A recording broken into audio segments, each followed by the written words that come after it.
आज काय खाणार?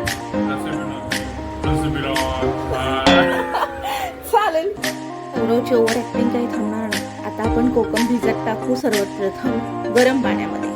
पूर्ण एक ओला नारळ मी छानसा बारीक चिरून घेतला. 2 हिरव्या मिरच्या, 2 लसणाच्या पाकळ्या टाकून गरम पाणी टाकून मिक्सर ग्राइंड करून घेऊया.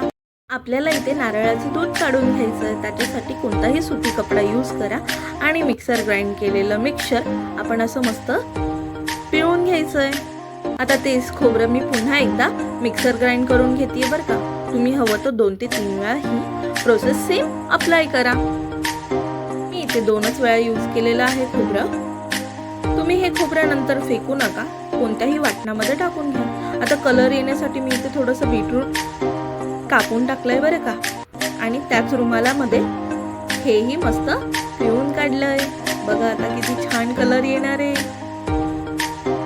दिसतीये की नाही सोलकढी मस्त पिंक पिंक. आता थोडीशी बारीक चिरलेली कोथिंबीरही घालून घ्यायची आणि चवीनुसार मीठही टाकून घ्यायचं आणि छानसं मिक्स करायचं. थंड करून प्या किंवा अशीच प्या, मस्तच लागणार आहे. सौरव हे घे.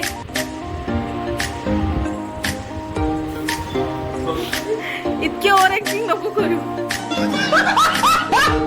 सेम रेसिपी करून बघा आणि सांगा कशी झाली होती. मी तर इथे माझी सोलकढी खूप एन्जॉय केली आहे. सोलकढी खूप यम्मी झाली आहे.